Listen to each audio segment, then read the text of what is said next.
Olá! Estamos de volta. Ai, a minha voz falhou. Por breves momentos a minha voz falhou, mas estamos de volta para a segunda parte do nosso programa. Pois é, na primeira parte tivemos a Wedding Clinic com a Patrícia e a Diana. Tem uma loja No Seixal. no Seixal com vestidos de noiva Low e não cost. só que é só artigos para mulheres. Sim. E vai até 650 euros. Digam lá que não é uma pechincha por um vestido de noiva. É fantástico. E então, é barato, low cost, mas tem qualidade à mesma. Sim, são muito bonitos. Nós temos de ver algumas fotos e são mesmo lindos. Lindos. Portanto, o Wedding Clinic tem esse site, tem o Facebook. No Facebook poderá encontrar os contactos, a morada da loja. Portanto, não perca esta oportunidade. Você que já está a planear o seu Ou casamento. se quer um dia casar, já tem onde ir procurar. Ora, Ou se conhece um filho, uma avó. Uma avó. Sim, uma avó também pode se casar. Todos Toda estão a gente, tempo para casar. Todos estão a tempo para casar. Se conhece, já sabe onde ir procurar um vestido. exatamente. E nós trazemos fantásticas convidadas Nós ao nas nosso conversas tem sempre programa. um fio condutor. É sempre assim um fio condutor. Primeiro foi vestidos de casamento e agora vamos falar. Vamos sobre falar casamentos. sobre casamentos. Pois é. Vamos então apresentar... o nosso número de telefone, 21908-986. Ligue. Ligue, não perca esta oportunidade. E vamos então apresentar a nossa segunda convidada, Yolanda Granha. Olá, boa tarde. Seja boa bem-vinda. tarde. Obrigada, desde já agradeço o convite para participar no programa, é um prazer estar aqui. Obrigada a nós por ter aceito o convite. Olha essa. Por este É um prazer. espaço, hoje vai ser uma conversa muito agradável. E a Yolanda vai falar sobre o quê? Falar sobre casamentos, não é? Na continuidade daquilo que está a ser aqui retratado, de uma forma mais global. Há pouco era mais à volta de vestidos. No meu caso, devido ao blog, é um bocadinho mais genérico, inclui tudo aquilo que está à volta de um casamento, que se trata, no fundo, de várias áreas de negócio, não é? Porque um casamento envolve toda uma preparação, desde o pedido até ao altar. Pois é, e assim vão ter a ajuda da Yolanda. Sim. Muito Dá bem. umas dicasinhas. Mas vamos conhecê-la. Sim, mas para conhecer como é que era a Irlanda. Já quando era sabia, pequena. nós íamos... E? Já sabia que íamos conhecê-la. Sim, deduzia que sim, que tivesse um bocadinho de curiosidade, não é? Sim, mas Conversas- bocadinho que já, assim, conversas de mulheres, não é? temos que Exatamente. conhecer tudo. Como é que era a Yolanda quando era pequenina? Uma menina muito sonhadora, muito romântica, tímida. Digamos que ao longo dos anos acabei por sofrer um bocadinho de metamorfose, não é? Porque acabei por tornar uma pessoa mais firme, mais extrovertida e até bastante comunicativa, algo que quem me conhece lá atrás não identificaria tanto naquela altura. Então era aquela menina que ficava no canto, sentada, exatamente, calminha. exatamente. Então não brincava muito com outras pessoas. Brincava, mas era uma menina bastante reservada, pronto. Também devido a uma série de fatores, nomeadamente eu fui adotada com 3 meses, pronto. Na altura fui para um meio assim um bocadinho pequenino e acabei por sofrer assim umas situações de bullying e tudo. E numa criança que é pequenina acaba sempre por afetar um complicado. bocadinho depois o comportamento.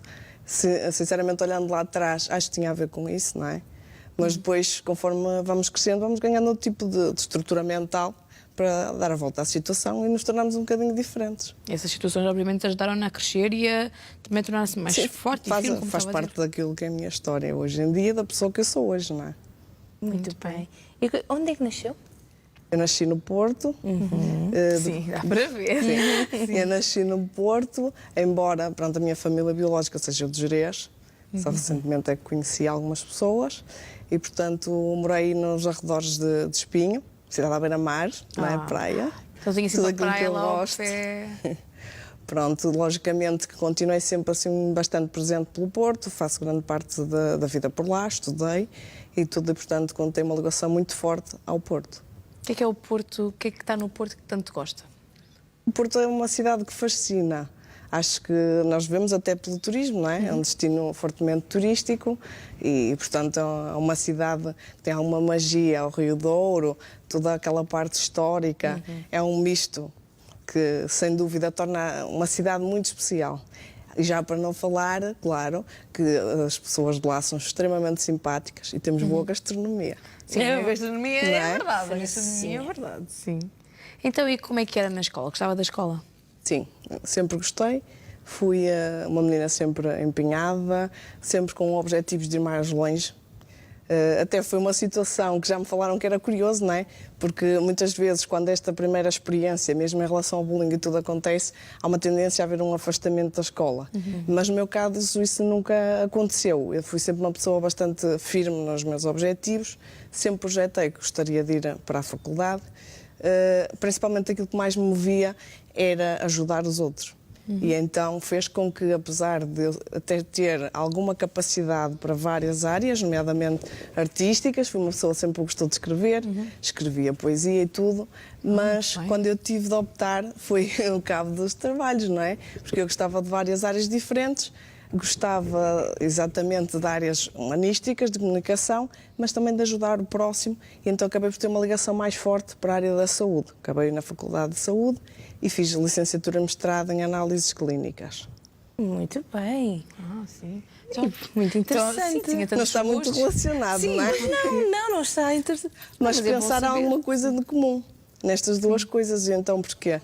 Porque na área da saúde, mais do que nós gostarmos da nossa profissão, não é? E de servir o outro, isto no fundo é ajudar. É ajudar as outras pessoas. São pessoas que estão em situação debilitadas, não é? Mais fragilizadas, e que nós conseguimos ajudar a ter o bem-estar.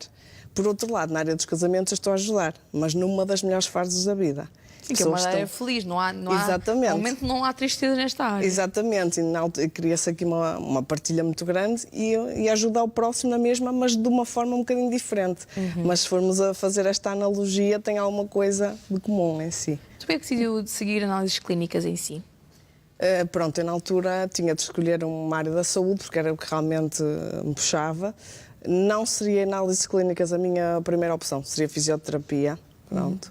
Mas na altura que eu fui para a faculdade já estávamos numa fase um bocadinho do país a entrar em crise, desemprego, aquelas situações todas, e fisioterapia era uma das áreas mais lutadas. E, portanto, eu tendi a ir para análises clínicas, que era uma área menos explorada, era um curso mais recente, e porque sempre fui uma pessoa, pronto, apaixonada por tudo aquilo que é patologia, perceber o que é que se passa no organismo, porque é que acontece isto, porque é que aumenta aquilo, e, portanto, tornou-se uma área extremamente interessante para eu investir. E como é que foi a faculdade? Gostou? Gostei, adorei o curso, achei que realmente foi um curso que me encheu as medidas, principalmente na parte da teoria, tudo aquilo que é patologia, nós temos de saber muito. No dia-a-dia, não era bem aquilo que eu pensava, porque, no fundo, nós acabamos por ter um contacto direto com o doente mais na fase de colheitas. Posteriormente, vamos para um laboratório que parece um bocadinho fábrica, não é? Sim. Perde-se um bocadinho aquela área humana, não é? No fundo, estamos ali com os colegas, mas estamos confinados a um espaço que parece um bocadinho uma fábrica de análises. Pronto, e então, de facto, aí já não foi aquela sensação de que realmente fosse aquilo que eu estivesse à espera. Pronto. Embora continuasse, logicamente, a gostar do curso. Depois foi toda uma sucessão de acontecimentos, não é? Fui procurando trabalho, entretanto não estava muito fácil, tal como eu, muitas portuguesas passaram por isso, e portugueses, não é? Que acabaram o curso. Acabei numa altura um bocadinho má, mas decidi que tinha de ir com isto para a frente, e então investi no mestrado. E fui fazer um mestrado para aprofundar conhecimentos, mais na área transfusional. Pronto, uma coisa muito específica, adorei. Aquilo era fascinante, realmente fiquei a saber muito mais. Em termos de trabalho propriamente dito, não é? De contratos, é que não foi muito fácil. Passei aquela fase que muitos licenciados passam, de procura constante de trabalho, em que, no fundo, acabamos por passar por contínuos estágios voluntários, não é? Com a promessa do contrato, que nunca mais vem, que tarda e nunca mais vem. E, portanto, os anos foram passando até que, a dada altura, não é, com o avançar da idade, eu tinha de dar um rumo à minha vida e não podia continuar assim. As melhores propostas que tinha tido eram a recibos verdes. Não me pagava sequer os gastos combustíveis para me deslocar e, portanto, acabei por ser comercial na área de imobiliária. Mas, mais uma vez, pronto, aquela situação de troicas e companhias, eu apanhei essa situação. E pronto, os clientes começaram a ser escassos, até porque comprar um apartamento é algo que exige um investimento elevado. E portanto, no fundo, esse negócio foi dos que mais estagnou, foi dos primeiros a estagnar. Notou-se perfeitamente isso. E a dada altura eu fiquei desempregada. Pronto. Fui procurando trabalho em diversas áreas diferentes. numas não dava porque tinha habilitações a mais, não é? Isso é sempre um bocadinho chato quando se habilitações. Exatamente. Olhava-me para o currículo, ai não, mas também se escondesse, também perguntavam o que é que se tinha passado nos anos para trás. Portanto, fui passando ali um bocadinho um dilema. Os anos foram decorrendo, não é? Entretanto, eu conheci o meu marido, já namorávamos e tudo, ainda nessa fase que eu estava a trabalhar e que fiquei desempregada. E o meu marido decidiu, olha, com a nossa idade, com o tempo que nós namoramos, vamos morar juntos. Vamos fazer vida conjunta. E assim foi, fizemos vida conjunta e eu tinha o sonho de casar. Era um sonho que era só meu, não era dele. Porquê? Porque ele não queria casar? Ele é agnóstico, no fundo, ele foi batizado, mas não tem crença absolutamente nenhuma na igreja, isto nunca lhe disse muito. E, portanto, era um sonho que era só meu, mas o qual ele esteve disposto a partilhar, porque sabia que era importante para mim, que era algo que eu tinha idealizado. Portanto, estivemos a morar juntos durante algum tempo. Entretanto, lá veio o pedido, começamos a organizar o casamento. Deu muitas dicas ao namorado. Sim, eu tive de ser. Teve de planear tudo. Exatamente. E, portanto, notei nele o entusiasmo a aparecer, que isto são homens, não é? Mais na procura de quinta, quando se começa a ver aquelas quintas, a parte mais gastronómica. Essa parte começa que querem estar mais sempre. interessante, não é? Pronto. Foi aí que eu vi mais até o entusiasmo dele e que realmente aquilo até podia ser uma coisa engraçada. Ao longo do tempo, ele também se foi envolvendo na ideia e acabou até por me surpreender. É uma pessoa extremamente discreta e, portanto, quando foi experimentar o fato, até optou por um fato todo clássico, prata, com um bocadinho de brilho, eu pronto, o homem transformou-se. Ele conheceu verdadeiramente a peça. Rendeu-se a este mundo, pronto. Foi uma grande surpresa, consegui pô-la a dançar no dia do casamento, saímos coreografia e tudo, foi uma grande surpresa para toda a gente. Portanto, eu operei milagres, verdade seja dita. Pronto, e correu tudo muito bem. E nessa altura dos preparativos, lá está, mais uma vez, eu como uma menina romântica, não é? Tive de organizar tudo ali ao pormenor. E durante essa procura que fiz, achei que era interessante partilhar essa pesquisa com outras noivas. No fundo, existem várias plataformas, mas cada vez mais há uma procura, e nota-se isso nas redes sociais, em blogs, em pessoas que nós nos identificamos e para ouvir as opiniões delas, porque quando nós entramos num site meramente profissional, não é? E que no fundo muitas vezes os fornecedores têm as suas próprias parcerias e até pagam por publicidades, as noivas também não sabem muito bem se realmente aquilo é realidade, não é a mesma coisa que receber a opinião de outra pessoa. Por isso mesmo é que o boca a boca tem outro tipo de influência, não é? Porque estamos a falar na primeira pessoa, na nossa experiência, daquilo que nós conhecemos. É diferente. Exatamente. Então eu comecei a reunir dados para ajudar a quem estava a organizar o casamento. Dá muito trabalho organizar casamento. Eu organizei o meu praticamente sozinha, correu bem. Mas digo que quem não tiver muita vontade disso, que é importante a presença de uma wedding planner. Essa era uma das coisas que eu achava importante dizer aqui. Sim. Até mesmo por quem é da área, me falou nisso, não te esqueças, e é importante realmente, porquê? Porque há um bocadinho ainda a ideia que o wedding planner tem de ser um serviço de luxo, não necessariamente.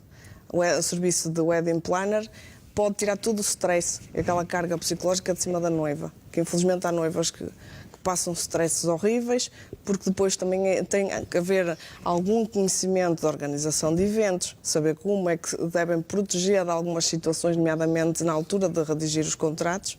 Quem não tem conhecimentos, por vezes passa dissabores bastante desagradáveis. E sentiu isso quando estava a organizar o seu casamento? Também senti, mas já ia tendo algum conhecimento, nenhum comparativamente com o que tenho agora, não é? Que já estou com muito mais tempo em cima. Mas já estava informada. Sim, mas já estava bastante informada, sem dúvida.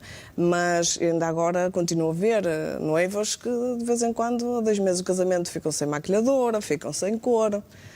Situações muito complicadas, já para não falarem, pessoas que às vezes no próprio dia não aparecem porque não tiveram outro evento melhor. E às vezes passa-se dissabores assim complicados. É uma realidade. É uma realidade. Isso e acontece depois, mesmo? Acontece, infelizmente, mas lá está, porque essas noivas não se sabem proteger dessas situações.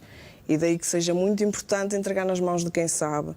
Hoje em dia as wedding planners também já têm vários tipos de pacotes de serviços. Não tem de ser o casamento todo planeado.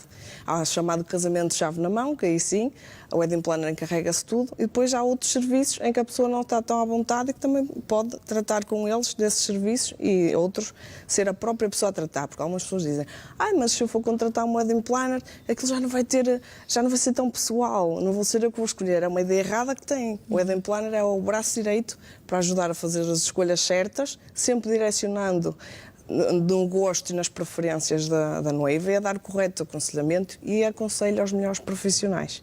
Portanto, uma das dicas que eu deixo já aqui é realmente quem não se sentir à vontade para pedir um orçamento e para ver, porque às vezes até têm ideias que são valores que não são reais, que é uma das coisas que eu tenho falado com fornecedores, que as pessoas pensam que aquilo é de luxo e aquilo tem um valor altíssimo e por vezes nem sequer pedem um orçamento. E é uma oportunidade perdida que por vezes, pronto, é pena, porque depois passa um determinado tipo de situações. Eu, no meu caso, fiz algumas coisas também à mão, portanto, o do it yourself. Sim. Tenho também algumas dicas em algumas áreas para as noivas, exige muito tempo, muito trabalhinho. Pois, exige ainda mais tempo do que normal. Exatamente, sim. Algumas noivas, pronto, querem fazer essas situações, mas a grande parte delas não tem bem noção do que é que as espera, não é? Porque estamos muito numa era em que, há uns anos atrás, organizar um casamento era basicamente escolher vestidos e o local do copo d'água. Hoje em dia não, os casamentos são completamente personalizados. Os noivos idealizam um casamento que, no fundo, espelhe a personalidade dos dois, o amor que os dois representam e essas situações todas. Portanto, nós olhamos para os casamentos, eles são completamente distintos são muito uns dos complexos outros. hoje em dia. Sim, atualmente, um dos meus últimos posts foi feito com uma noiva, um casal mais aventureiro, que optou por fazer um elopement wedding. Sim, eu vi no e foram à Tailândia. Eu adorei aquela história. A noiva com o vestido na mochila durante 20 dias. Partiram à aventura, fizeram um casamento completamente diferente e quando se lê aquela entrevista, entende-se que aquele casamento tem tudo a ver com aquele casal. Se for outro casal, não se identifica com aquilo, não consegue perceber, eu fazer isto, andar com um vestido de 20 dias na mochila. Portanto, cada casal é único, é especial, deve ser tratado como tal. E isto exige muito trabalho, realmente passar aquela imagem, o que é que nós somos enquanto casal, o que é que nós queremos transmitir a quem está presente no nosso evento. E quanto tempo é que se deve ter para preparar um casamento? O que é que você acha? Aconselho 1 ano e meio, acho que é o tempo ideal. Exatamente pela questão não só... 1 ano e meio. Sim, é o aconselho, porque depois é assim, quem quiser alguns profissionais muito requisitados é muito complicado, Pois. Às vezes com 1 ano e meio já não consegue. Mas há aquele caso em que a noiva ficou à espera que fosse pedida em casamento. Sim. Então, Ela quer se casar o mais rápido possível. ela quer se casar o mais rápido possível. Sim. Como é que é possível uma noiva que Isto se vai quer ser um casar? casamento. Mas é verdade. Como é que é possível uma noiva que se quer casar o mais rápido possível arranjar um casamento assim e que gosta de Consegue. coisas bem feitas e todas XPTOs? Como é que isso é feito? Consegue, mas é assim, e tal como a questão do casamento low cost também é possível. Hoje em dia, um dos posts que eu fiz foi precisamente quanto é que custa casar e há preços para todos os bolsos. Agora depende daquilo que são as prioridades das pessoas, daquilo que elas consideram importante ter no dia delas. Porque assim, uma situação para mim pode ser muito importante, eu achar que aquilo realmente é de valor, e para outra pessoa não. Passar despercebido. Exatamente. Há outras coisas que são incontornáveis e que realmente à partida terão de lá estar, não é? Portanto, isto é tudo uma questão de jogar, mas quem quiser organizar um casamento mais rápido, muito provavelmente terá de se deslocar a uma loja, escolher um vestido dentro do estoque que está disponível, porque depois tem sempre aquela parte chata, não é? Que ainda há pouco, Sim, as medidas, ainda há sim. pouco falaram, não é? E mesmo a questão de mandar vir o vestido demora sempre o seu tempo, estaremos sempre a falar de cerca de 4 meses, e para quem está com pressa não é muito, porque depois tem a questão das provas, não é na primeira prova que o vestido fica bem. Geralmente são realizadas cerca de 3 provas, é preciso algum tempo. Portanto, uma noiva que tenha pressa terá de ir a correr para uma loja, escolher um vestido dentro do estoque disponível e dentro do seu orçamento. A nível de copo d'água também estará mais limitada, porque as quintas mais requisitadas têm, digamos que quem quiser casar, por exemplo, no mês de maio, que é o mês da Nossa Senhora, ou no mês de agosto, haverá uma espera, às vezes, de 2 anos. Às vezes 4, em certas Quais quintas. são os meses assim mais vazios Sim, para se casar? portanto, é assim, neste momento algumas Janeiro. pessoas já optaram, algumas pessoas já optaram por casar no final de ano. mas casar naquela passagem de ano também já é bastante requisitado. Sim. Pronto. Portanto, quem casar nestes meses de fevereiro, de março, ali abril ainda consegue arranjar bastante e depois mais de meados de outubro para a frente também há ali uma quebra também devido à questão climatérica, não é? Fica um bocadinho mais adversa e as noivas fogem da chuva. Até Sim, vão levar os ovinhos lá a Santa Clara, não é? Para não chover. E eu ainda há dias disse a algumas noivas, casamento onde chove, não é? É abençoado. Portanto, há que costumam dizer. Sim, costumam dizer, sim. não é? por Casamento molhado, casamento abençoado. Mas ninguém gosta de apanhar chuva. Portanto, então, fogem um bocadinho das intempéries. vida, lama, Mas pronto, está casada, é o que importa, não é? Acaba por ser Mas que o dia importa. fica sempre marcado, não é? Sim. Fica depois, lá está, depende se são os noivos mais descontraídos, se são uns noivos que até gostam das coisas muito certinhas, se forem os noivos que gostam das coisas mais certinhas, vão começar a ficar extremamente nervosos. Sim, sim. Todas estas questões pequeninas começam a incomodar, no fundo. Então e depois, uma pessoa fica noiva, quais é que são os primeiros passos que uma pessoa tem que tomar? Eu aconselho sempre a optarem pela quinta ou outro local, sendo que agora as quintas até têm bastante procura, mas aqueles casais mais elegantes, de classe alta e que têm outro tipo de orçamento ou de budget, como queiram chamar, estão a optar neste momento mais por edifícios históricos, Sim, fica por muito palacetes, por pousadas Lindíssimo. e coisas assim do género. Dá fotos espetaculares. Muito. Espetaculares. Logicamente que estamos a falar de outros valores, Sim, coisas muito mas mais mesmo elevadas. ainda considerando as quintas, as próprias quintas, aquelas quintas mais requisitadas têm muito tempo de espera.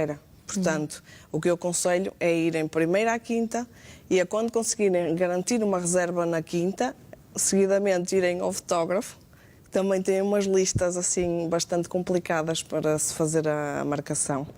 E tentar conciliar para ver se realmente conseguem ter os horários disponíveis para quando querem.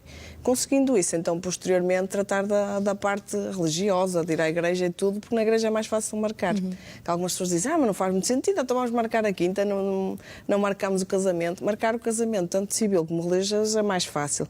Conseguir vaga com estes profissionais já não é assim tanto. Outra das prioridades é maquilhadora. A sério? Maquilhadoras muito Eu pensava conhecidas que são era logo o extremamente vestido. requisitadas. Não, o vestido, depois lá está, depende um bocadinho daquilo que se quiser. Mas à partida, se a pessoa for com uma certa antecedência, era o que ainda há pouco falavam, geralmente nunca menos de 6 meses, mas poderá ser de 6 meses a 12.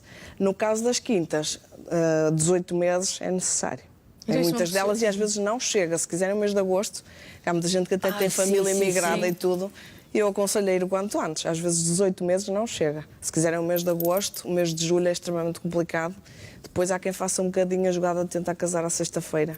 Hoje em dia já há casais que fazem isso. Sim, pois. Pronto. Tentam casar à sexta-feira ou um dia da semana, caso as pessoas estejam de férias. É uma possibilidade, também baixam os custos. Tal como outras técnicas que eu também já tenho dito lá no blog, que ajudam a baixar custos. No fundo, consegue-se ter o casamento feito, consegue-se ter aqueles elementos, havendo apenas, às vezes, algumas trocas e Então, alguns que ajustes. técnicas são essas? Uma das técnicas é assim, já tenho dado algumas, pronto. Para quem quer baixar os custos no casamento, é pensar logo na questão do copo d'água, pronto. No fundo é um dos fatores onde se gasta mais dinheiro. Não é? Porque se nós pensarmos em 100 ou 200 pessoas que estão durante uma série de horas a comer, a beber, Sim. que precisam de ter Então, animação. portugueses, se forem portugueses, então. Comem coitados. bem, não é? Comem bem, sim. Exatamente. E, portanto, pensando também na questão da animação que é necessária, porque são muitas horas, é uma das situações que eu também considero, sem dúvida, a investir, é a animação. O casamento sem animação, aquilo, ao fim de algum tempo, aquilo é um tédio, as pessoas começam a ficar cansadas e, portanto, não funciona bem. É um investimento que eu aconselho também a fazer, uma boa animação, porque senão não conseguem prender a atenção das pessoas e é impossível. Mas, portanto, o que é que eu aconselho? Então a Logo na animação questão, tem que estar presente. sim, sim, sem dúvida. Era das coisas, algumas coisas que se podem cortar de um casamento que realmente se queira que seja muito bom, Mas outras não que a eu não aconselho. A animação, não. Por amor de Deus. Eles nos dizem, não cortem na animação, cuidado com o fotógrafo, são as recordações que sobram do dia. Quando se saem as fotografias, não dá Sim, para porque repetir. depois o dia passa e o que é que fica? Sobram-nos as fotografias e o vídeo. E se a pessoa cortou ali, depois até tem recordação de um dia que é bonito e que não está bem retratado. Não aconselho a pouparem em fotografias. Lá está, algumas pessoas dizem, mas o vestido, não sei o quê. Eu até, se tivesse um orçamento apertado, preferia poupar no vestido. Não é? Porque depois as fotos e o vídeo, no fundo, é aquilo que fica. Seriam coisas que eu não cortaria de todo, acho mesmo importante. E muito cuidado com a maquilhadora. Não é? Pois. O nosso rosto é aquilo que nós mostramos durante o dia todo, é o que mais é fotografado depois durante o dia. Pois é. É muito chato, uma pessoa pode estar muito bem vestida, porque se depois tiver uma maquilhagem de má qualidade, se começar a chorar, o rímel a sair, vai ficar num estado... Não há fotos que resistam. E uma das O coisas... fotógrafo pode ser muito bom, mas Exatamente. não consegue fazer milagres. E dizia-me o fotógrafo, eu prefiro uma noiva sem maquilhagem do que mal maquilhada.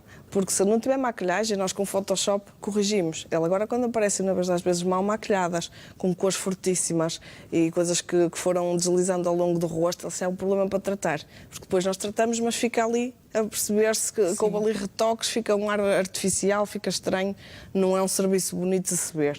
Mas voltando um bocadinho então àquilo que no fundo estávamos a falar, uma das questões onde as noivas têm de ver logo para cortar no orçamento é a questão do copo d'água.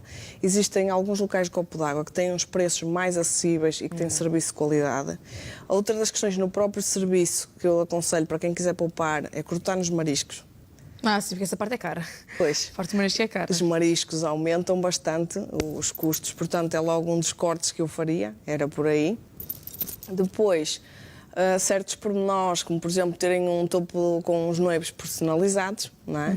À sua imagem, que é uma recordação bonita, que é para guardarem, mas que é uma coisa secundária. Têm de ponderar se realmente fazem questão de ter aquilo. Porque, pronto, já é um valor um bocadinho mais elevado e tendo um orçamento mais curto, têm de pensar nisso. Outra situação que vem a acontecer cada vez mais é o ramo. Antigamente usavam-se aqueles ramos tradicionais, com aquelas flores da época, aquela coisa mais mimosa. Hoje em dia, não.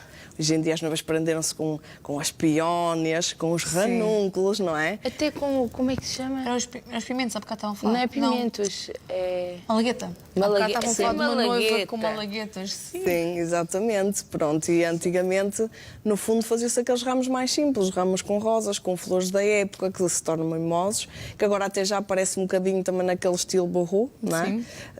Mais o estilo campestre, volta um bocadinho essa tendência, mas muitas noivas, aquelas, diria até aquelas mais clássicas, mas que ao mesmo tempo, em termos de ramos, querem seguir tendências, prendem-se a isso.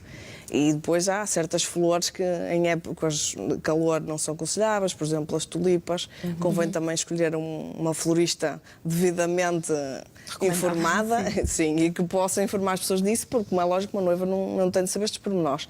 Mas uma das situações que eu falava ainda à parceira florista e que eu dizia, há noivas que dizem, mas nós vamos a uma florista e pedimos um ramo só, porque é de noiva já é mais caro. Não é por ser de noiva, é pelas exigências que aquela noiva em particular faz. E se pede peónias ou ranúnculos, que são importadas, não é?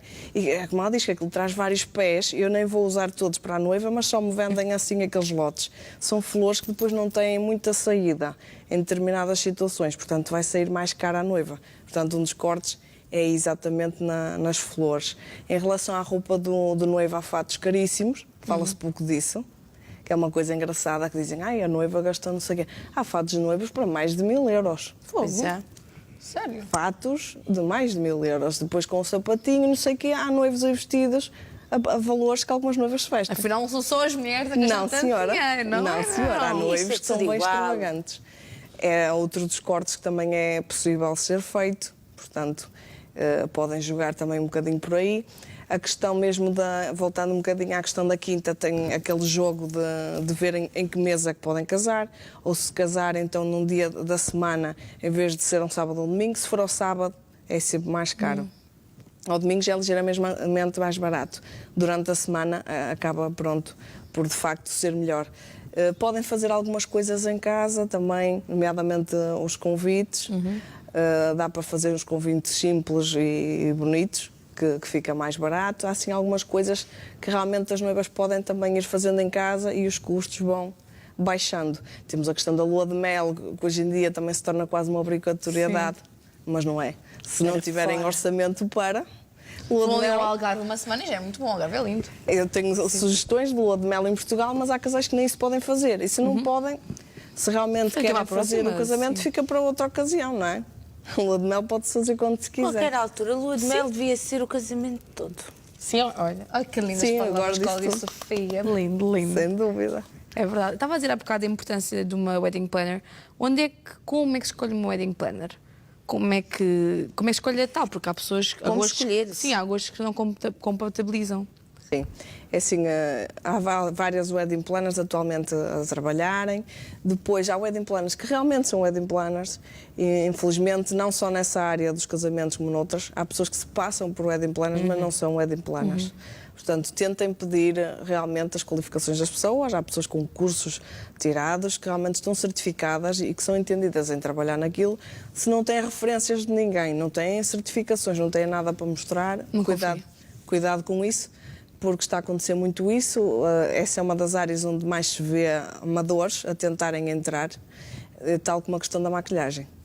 É outra área que tem muita gente amadora que entrou naquilo e, no fundo, não tem as qualificações para estar a executar. E depois as noivas é que vão pagar o preço, não é?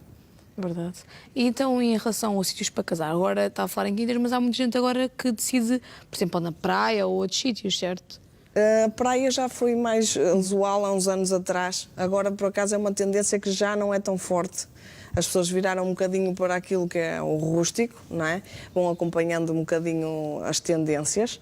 Tem aparecido muito aquela tendência do boho chic. Este ano, mais dentro das tendências de 2018, está-se a usar muito casamentos em jardim, com paredes de flores, Sim. arcos de flores. As brasileiras estão todas a fazer isso, que eu tenho visto muito. É uma tendência que está muito em alta. Ou então um local com espaço muito estilo industrial, com aquelas lâmpadas mais rústicas, sim. Pronto, com aquela mistura com as flores bem escolhidas, com aqueles arranjos florais que caem do Sim, mas teto. muitas flores agora, isso é Sim. verdade. Lindíssimo. É das coisas que neste momento que estão bastante em alta, tal como os edifícios históricos também.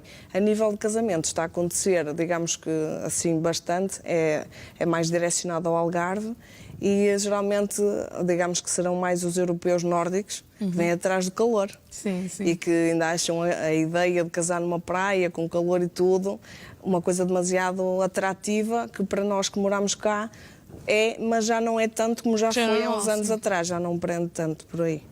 E diga-me uma coisa, quais é que são aquelas coisas que as noivas esquecem sempre?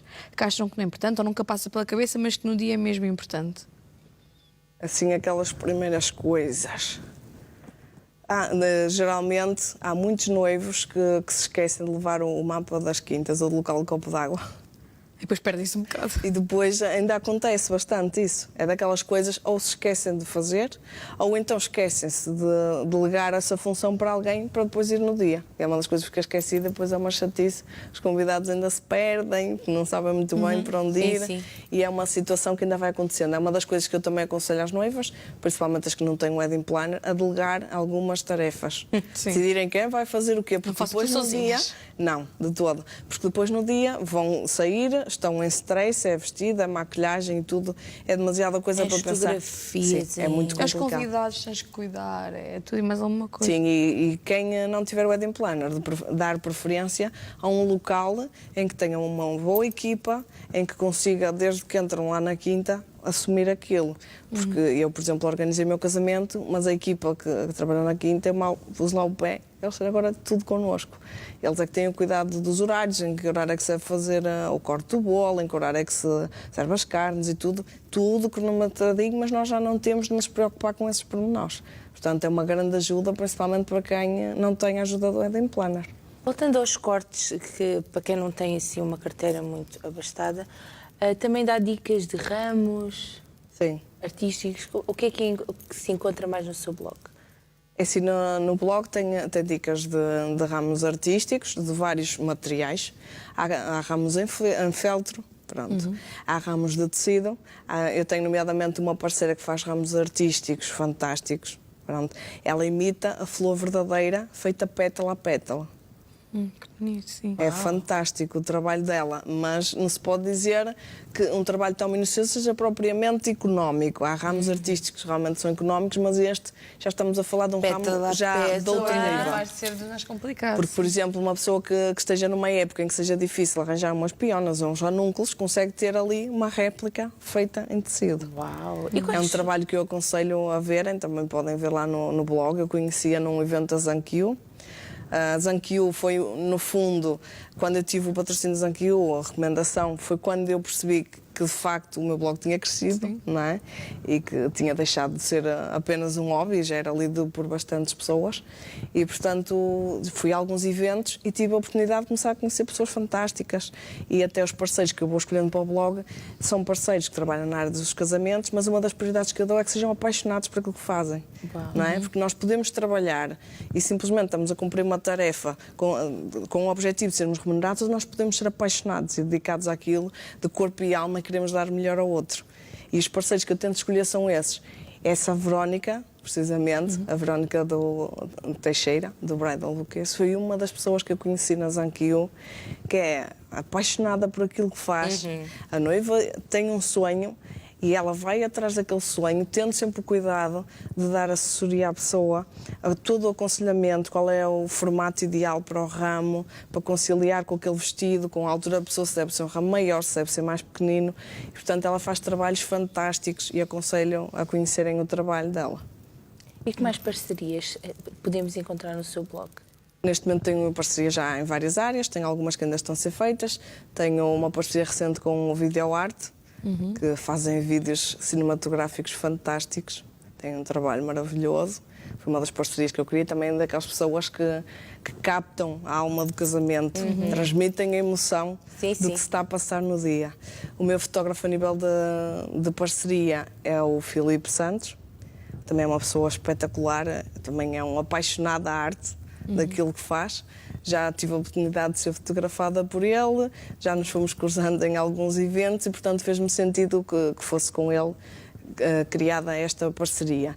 Tenho também lá toda a informação no site sobre ele e um vídeo e tudo onde poderão ver que realmente o Filipe Santos é uma pessoa que, pronto, ele adora realmente acompanhar os noivos. Uma das coisas que ele fala é que tem a preocupação de conhecer os noivos antes. Sim. Eu quero conhecer os noivos antes, eu quero perceber a relação que eles estabelecem entre si, para depois então transmitir o que é aquele casal. Porque nós não podemos dizer, eu fotografo casais, ok, fotografo casais, mas este casal não é igual ao outro casal. A relação que existe entre os dois é diferente. E, portanto, há que conhecer e captar a alma daquele relacionamento para conseguir transmitir aquilo na fotografia. Muito interessante. Podemos encontrar de tudo no seu blog. Sim. Sim, já está um bocadinho generalizado, não é? Tudo que é casamentos. Neste momento tenho também mais algumas parcerias a decorrer. A nível de decoração também tenho o Roberto Fontenelle, que recentemente estive a fazer a decoração da inauguração da revista de casamentos da Cristina Ferreira. Sim. Ele faz um trabalho também brilhante. Foi uma das pessoas que eu também conheci na Zankyu, em que, pronto, trocamos ali alguns conhecimentos e eu fiquei fã do trabalho dele. E mais tarde falamos desta possível parceria, também é uma das parcerias que, pronto, realizei e também aconselho a conhecer o trabalho, porque é um trabalho maravilhoso. Uma das primeiras parcerias que eu fiz foi também com a Rosana, ateliê da Rosana, que faz uns noivinhos maravilhosos. Tenho o meu casalzinho lá em casa a decorar a sala, pronto. E vários destes parceiros já se tornaram amigos, várias destas pessoas. É o wedding planner, é a Bianca, do Pedido até ao Altar, que trabalha em Lagos, não é brasileira, também é uma pessoa 100% de confiança. As noivas, muitas noivas estão a mandar e-mails e perguntam, querem que eu organize o casamento? E eu disse, eu não sou wedding planner, eu sou blogger, tenho vários conhecimentos na área, mas posso aconselhar uma pessoa. Uma das pessoas que eu aconselho, sem dúvida, é a Bianca. Eu digo, se querem ter um casamento tranquilo, sem preocupações, chave na mão, falem com a Bianca. Muito bem. Então começou este blog, isto por causa do seu casamento, porque gostou tanto da área, e depois apercebeu-se que era alguma coisa a valer quando teve o patrocínio da Zankyu. E depois, como é que foi receber o feedback das pessoas, ver que cada vez mais pessoas estavam a ler, como é que tem sido? Tem sido, assim, inesperado.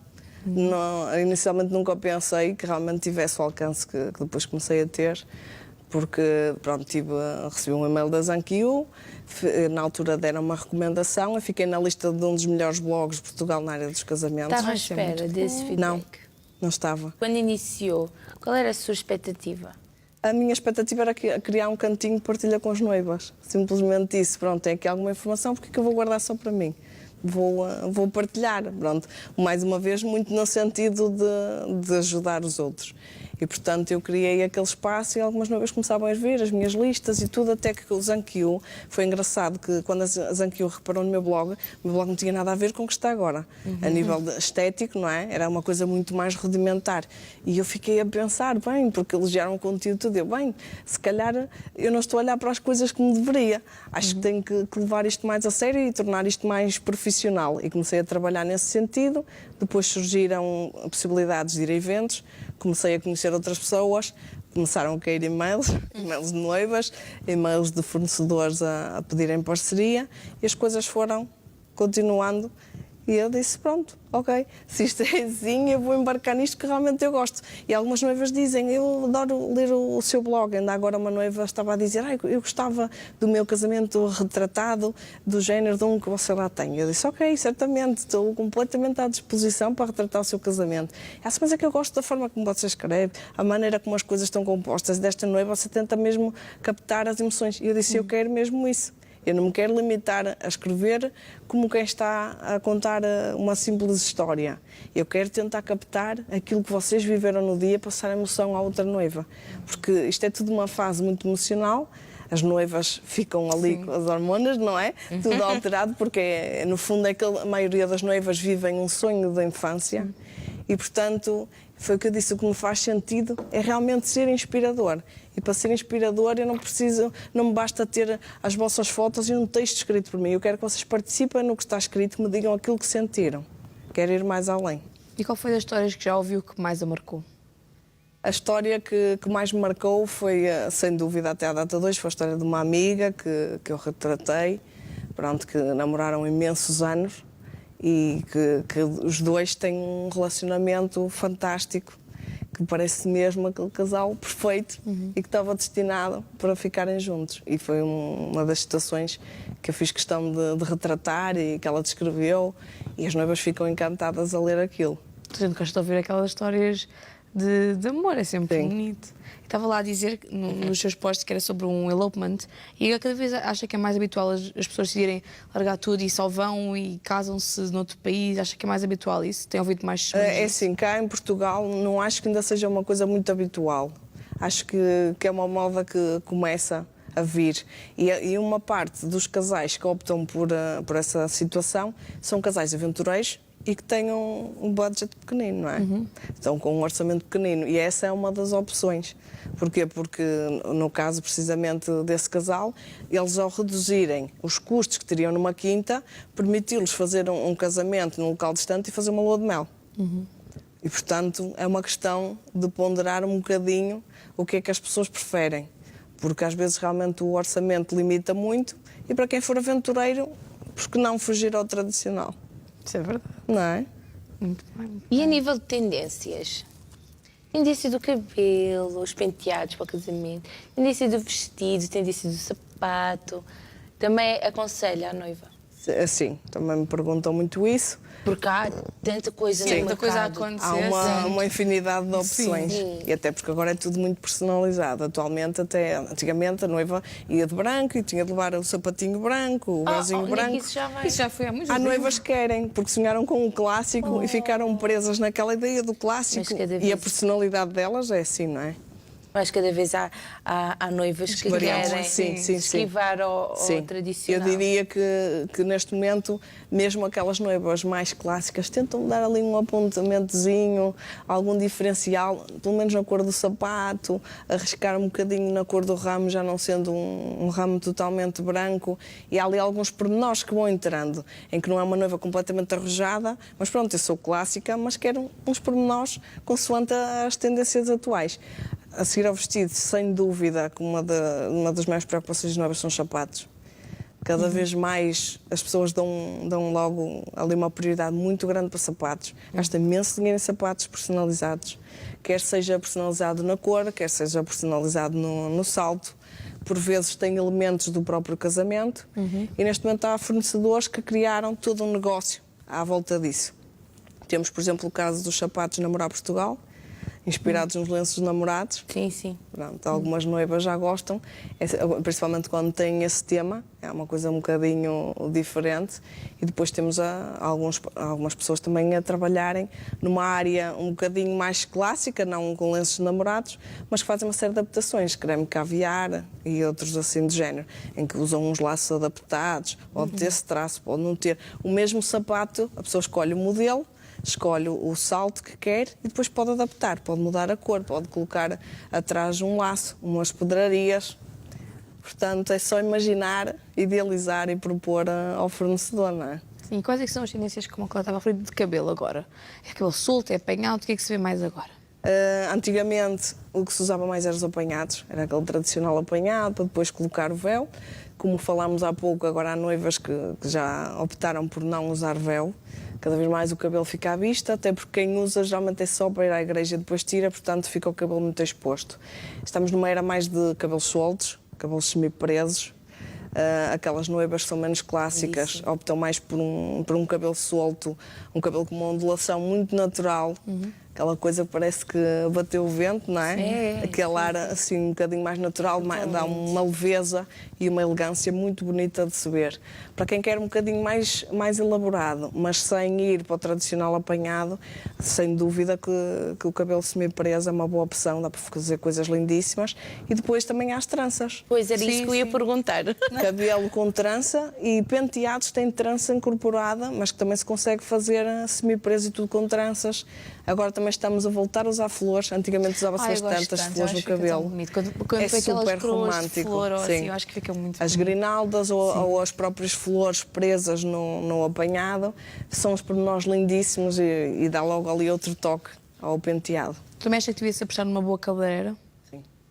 Também é essencial. Sem dúvida alguma. Sim, isso foi uma das coisas que eu tive um dissabor terrível, que as pessoas gostam entre aspas. Quando ouvem a minha história acham assim um bocadinho inacreditável, porque foi assim, foi o evento mais estranho que me aconteceu no casamento, foi precisamente com o cabelo. Porquê que aconteceu? O meu cabelo foi penteado e pronto, na altura eu tinha a maquilhadora, era super requisitada e portanto o cabeleireiro naquele dia, a dada altura, viu-se ali um bocadinho atrapalhado, porque os fotógrafos faziam pressão, porque o meu casamento teve de ser marcado ao meio-dia, exigência do padre. Eu quis casar no mosteiro e o padre na altura fez essa exigência que fosse ao meio-dia. E portanto aquilo de manhã o tempo voa. E o cabeleireiro começou a ficar nervoso, não sei o que é que ele fez ao cabelo, que usa extensões, não sei como é que ele ripou o cabelo, que o meu cabelo ficou lindíssimo, mas por baixo estava lá um grande problema, só que eu não fazia ideia, então fui para a igreja e tudo, andei, fotografei, o cabelo sempre lindo. Quando eu fui para tirar o penteado, eu casei num sábado, tentei tirar aquela noite, o cabelo não conseguia, estava todo preso cá atrás. E eu não consigo, o que é que eu vou fazer? Aquilo já era de madrugada e na altura disse meu marido, anda a dormir, pronto, e amanhã de certeza que vais conseguir, com mais tempo, também tens as extensões, isso deve ser normal. No dia a seguir eu tento, e eu não conseguia pentear o meu cabelo. Então tentei falar com o cabeleireiro e não conseguia entrar em contacto. Comecei a entrar em pânico e eu ia viajar na segunda-feira de manhã, isto depois já durante domingo já estava a parte da tarde e eu continuava o cabelo no mesmo estado, estava assim super alto aqui atrás. E eu disse, como é que eu vou fazer isto? O que é que eu decidi? Cabeça debaixo da água. Comecei a lavar, pus shampoo, esfreguei, não sei o quê, depois uma série de voltas. Quando ficou pior, o meu cabelo ficou tudo duro. Ai, que horror. Duro, parecia pedra. Eu não conseguia baixar aquilo. Entretanto, liguei para a minha cabeleireira, na altura, era brasileira, era fantástica. E eu liguei e disse, eu estou em pânico. Eu não sei o que é que aconteceu ao meu cabelo, eu tenho uma pedra na cabeça. Ai, mas o quê? Não pode ser. Estou a dizer, tenho uma pedra na cabeça e eu vou viajar amanhã. Eu vi um para apanhar de manhã, não sei como é que eu vou fazer isto, porque eu nem sequer conseguia estar deitada de cabeça para baixo, nada, porque ficou assim, emaranhado, porque as minhas extensões ficaram para aí aqui, porque depois o meu cabelo foi puxado ao lado para enrolar, e aquilo subia, não é? Portanto, eu tinha ali um volume de cabelo terrível. E eu sei que foi essa noite para a cabeleireira, ela esteve durante a noite ali a puxar o cabelo até às 6 da manhã e já tinha as malas prontas para ir para o México.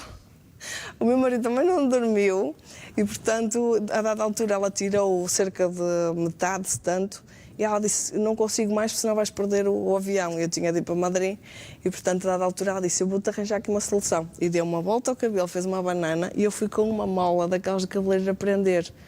Porque o volume era tanto aqui atrás, só dava para disfarçar O que é que assim. aconteceu? O que é que aquilo tinha, afinal? Aquilo foi uma laca extra forte e um cabelo, ele na altura tinha colocado extensões, não podia ser ripado da forma que foi. Porque ele ripou assim tudo à pressa, na direção do cabelo, com uma laca extra forte. Porque ele até nas provas tinha usado outra laca, mas depois ficou na dúvida, será que ele vai aguentar? É melhor levar a extra forte. E a forma que ripou, aquilo foi um horror. Ou seja, eu acabei no avião, tive de ir sempre de cabeça de lado e andei a semana toda com uma mola na cabeça durante a lua de mel para disfarçar aquilo, porque eu disse, não, eu posso ter uma pedra na cabeça, mas eu vou de lua de mel. Ai, meu Deus. As pessoas quando não veem a história acham qualquer coisa de Sim, incrível. qualquer coisa de loucos, é o quê? Obrigada pelo seu bloco. Obrigada, Yolanda. Também Estamos me acabar, a terminar. últimos minutos, Todo o sucesso. Muito obrigada obrigada por ter também vindo. pelo convite. E nós vamos despedir porque estamos a menos de 30 Segundos. Estamos a segundos. Então amanhã. Amanhã as manhãs de TV vão ter a Arinho de Bucelas, a Star Social e a Amaga, que vai nos apresentar uma dança contemporânea. Pois é, e nós pelas 15 horas vamos ter a Carla Garrido, escritora de livros infantis. Então não pode perder, amanhã pelas 15 horas mais um programa. Vai ser um programa super interessante, você não pode perder, vai ser muito divertido pelas 15 horas aqui na Coreacos TV de segunda a sexta-feira. Não perca, até amanhã. Até amanhã.